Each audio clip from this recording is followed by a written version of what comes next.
Hello lovelies and welcome to my project for today. So it's Chrissy here and I am a guest DT for this month at Kitaholic Kits.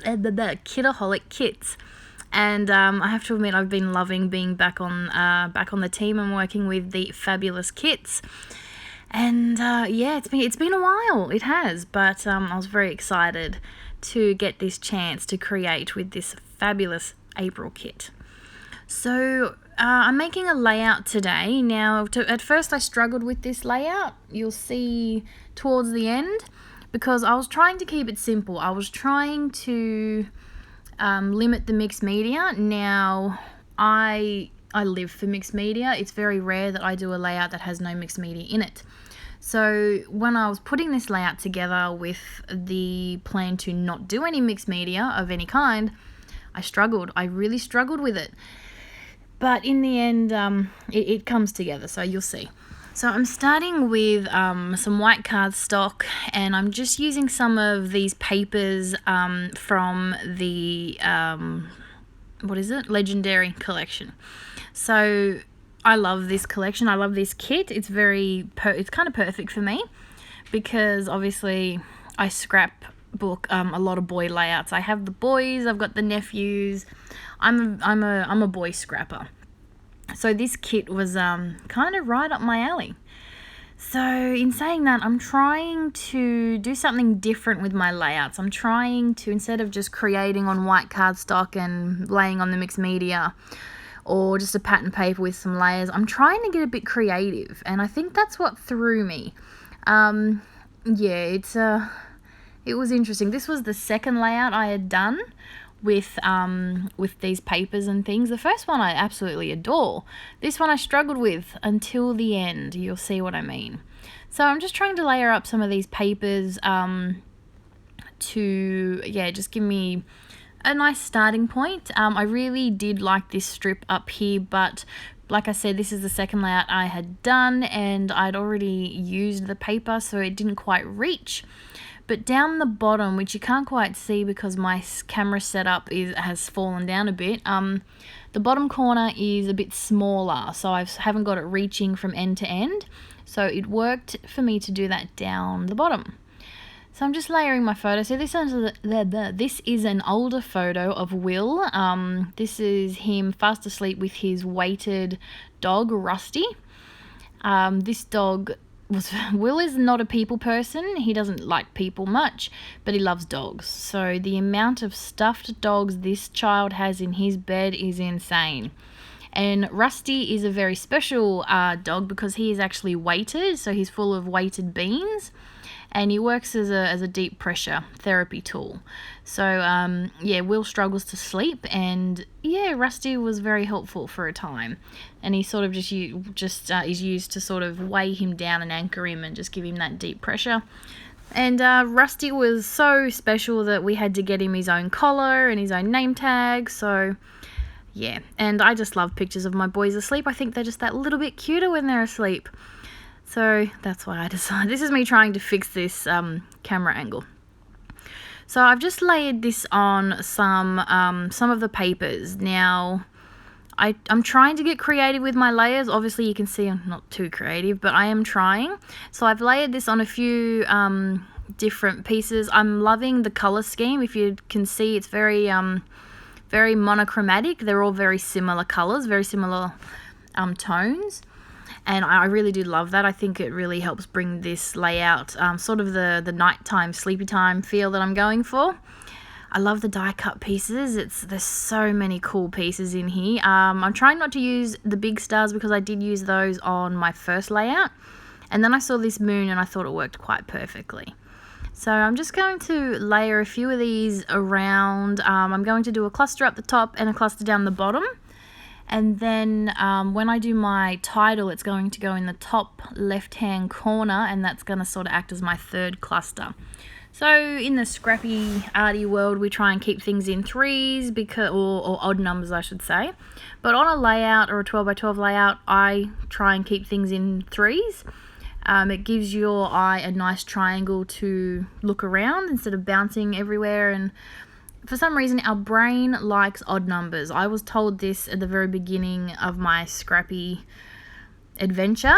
Our brain likes odd numbers. So if you do things in 3s, 5s, 7s, your brain just likes it so much more. So I do try, when I do clusters, I do try and keep them in 3s. So I've got one in the top, one in the bottom, and then I'll do another one off to the side with my title, which I am actually going to use these fabulous alphas that came in the kit. Normally I would struggle with a wood grain, but in this case, yeah, it worked really well. This is me trying to get creative. Doesn't work very well. I'm trying, it looked really plain. It was all the white space that was throwing me. I struggle with this much white space. It was too clean, too neat. The lines were too straight. It was hurting my head, honestly. I am not a clean and simple kind of person. I struggle. Even when I'm doing a very minimal layout with a small photo and a small cluster, there's still a mess of mixed media in the background. But trying to keep a clean and simple with lots of white space, my brain struggled. So I was trying to get creative and yeah, it just wasn't working. So I thought I'd move on and I'd come back to it later. So I'm using these alphas for my title. Like I said, normally I'm not a wood grain fan, but this worked in the sense with the die cuts that I was using, because especially that mountain down the bottom, it gives it sort of like a rustic camping type feel. So I felt the alphas worked quite well. This is me trying to decide where to put it. I'm like, do I put it in the white space? Do I overlap? I mess around with this for a while. In the end, I call my husband for his input. We both decide that it looks better overlapping the two, sort of in a way to break that clean line sectional cutoff, if that makes sense. I felt if I had have put it just in the white, it would have sectioned the white and the blue even more, and that would have hurt my head so much more. I'm really trying here. So yeah, it felt better for me to overlap it. Now I'm going to hear down my photo because I keep forgetting to do that. Don't ask me who does that. So as you can see now, my title is sort of becoming my third little spot on my visual triangle, if that makes sense. So by using these stars around my title, it's giving me a third place to rest my eye. So there's my visual triangle. My cluster to the right, my title, and my cluster down the bottom with my photo in the center. So it's given me a nice little visual triangle to focus on. So like I said, I wasn't overly happy with this to begin with. It felt like something was missing. I was struggling with it. So I decided to add some journaling down the bottom about Rusty, just to maybe try and fill in some of this white space. I thought maybe this might help. It doesn't. I thought this might help my brain accept that it was a clean and simple layout and, I was done with it. It didn't.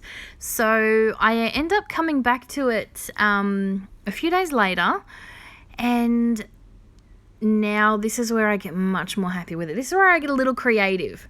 So I'm using the stars that came in the die cut pack, the bigger stars, and what I'm going to do is I'm going to trace them because I'm going to use them as a stencil.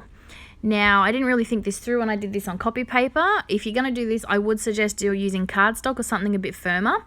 So I'm just going to trace around them, and then I'm going to use a craft knife to cut them out. And basically what this is going to do is this is going to give me a stencil of sorts. And you're probably wondering, I have a pile of stencils. Why am I cutting my own out of paper and using a die cut to trace? Turns out, yes, I have a bunch of stencils, but I wanted a really big, bold star for my background.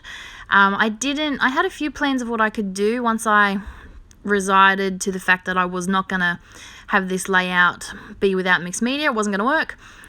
But in the end, I wanted to go with a really big, bold star for my background in a shade of blue of some kind. That's what I decided. It turns out I don't have anything like that, so I decided to use what I had, and I used the die cuts and made my own stencil. Now, this is really good if you don't have many stencils.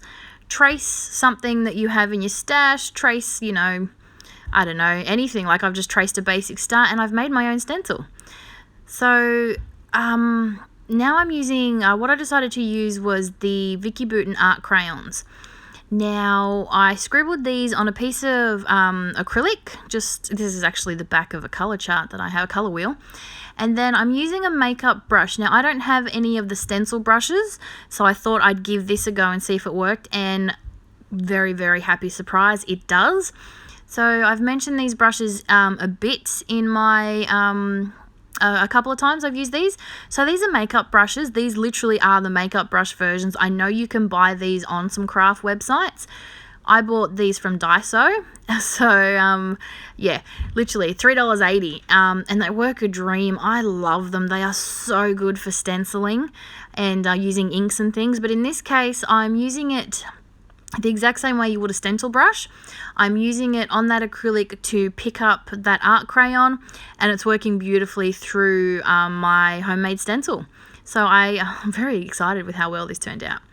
So I wanted to add something a bit messy, a bit grungy, because it was all very neat and tidy and straight lines, and I don't do straight lines. But I didn't want to use a black pen, so I'm just getting out a mechanical pencil, which is basically a pacer, or so just a lead pencil, and just going around my lines of my stars, and that made me feel so much happier about this layout. I was very, very happy now. And then just adding a few little gold splatters, and that was it. So I hope you have enjoyed my layout, and I'll be back real soon with a new video. Bye for now.